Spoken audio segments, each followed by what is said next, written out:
Hello everyone, I hope you're doing well. In this video we're going to discuss 6 common myths that float around the fitness industry, so let's get to it. Myth number 1, you have to be super restricted when following a diet. I believe that is completely false.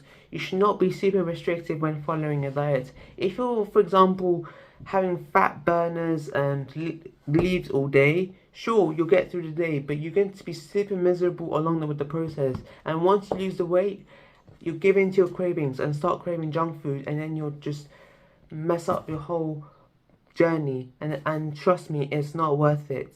An alternative solution is that you should be eating in a calorie deficit. However, all your calories should be coming from nutrient whole foods such as fruits, vegetables, meat, dairy and eggs. It's that simple, guys. Don't eat processed foods, and when you keep eating nutrient whole dense foods, you'll have tons of energy, and this will make your whole fat loss and muscle building journey a lot easier. Myth number 2, low fat products are better than high fat products. Once again, this is a completely false ideology. You see these low fat products, they taste awful and they're usually highly processed as well, so don't eat low fat products. If anything, instead of low fat, for example, instead of low fat cheese, consume high fat cheese. High fat cheese is much more satiating, it's more nutritious, and it's a lot tastier as well. So if you're choosing between low fat products and high fat products, I would 100% consume high fat products in the long term, as it's more satiating and it's good for your hormones, and it has more nutrients as well, so you'll be able to thrive better and have long-lasting energy throughout the day if you're consuming more fatty products. It's a very common myth, guys. Don't get trapped into this. Low fat will just set you up. Low fat diets will just set you up for failure long term. Myth number 3. This is for the gym bros out there. So if you're a gym bro, I'll be paying attention. You've got to eat big to get big. That is a completely false ideology. If you just eat in a 1,000 calorie surplus full of junk food because it doesn't matter what you need to eat, you just got to eat. Most of it is going to be body fat, and you will not have good energy levels throughout the day, and you will feel like rubbish when you're working out, and you don't get the best pumps. So if you're trying to bulk up, have a small calorie surplus of 200 to 300 calories a day, but make sure all those calories you're eating are from nutrient whole dense foods like meat, eggs, dairy, fruits and vegetables. It's that simple, guys. Don't be eating highly processed foods. As I said before, if you eat like junk, you'll feel like junk, and then all that energy will be turned into fat, and that's not what we want.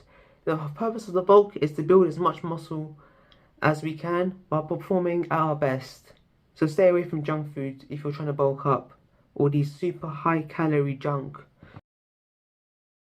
Myth number 4 is that you should be training 7 times a week. Once again, this is completely false. You should not be training 7 times a week, because if you're training 7 times a week, what this will do is that this will put your muscles in constant tension, and with this tension, this will increase the chances of injury as you're not giving the muscles the rest that it deserves. So my recommendation is that you train 3 to 6 times a week in the gym, and what this will do, and this will train each muscle twice a week, as well as giving your body 2 to 4 days of rest, or 48 to 72 hours of rest. And what this will do, and this will help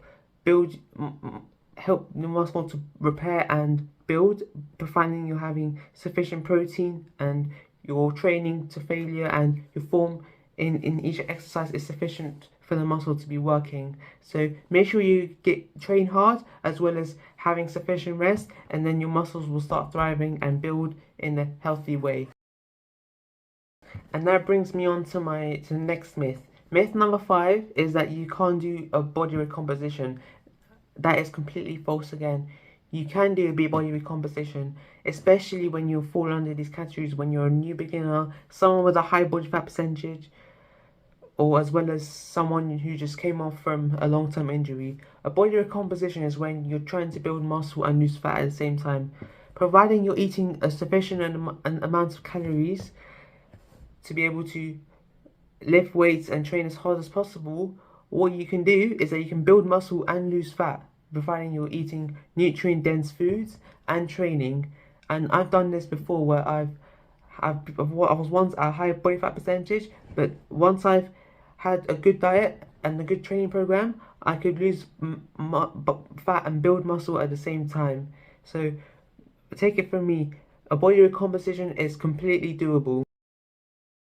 And this brings me on to the sixth and final myth for today's video, and this is that a calorie is a calorie and weight loss is just calories in versus calories out. And while there is some truth to this statement is very vague and can get misleading. Weight loss is not just calories in versus calories out, but it's also nutrients and macros. If you're trying to lose weight, what you're trying to do is that you want to consume as many nutrient dense foods as you can, which will help you gain the most energy and help you operate at your finest. And with this, weight loss will be much more sustainable and will be a much more enjoyable process, and that's what matters. And the statement of, oh, a calorie is just a calorie is technically true, but also false at the same time.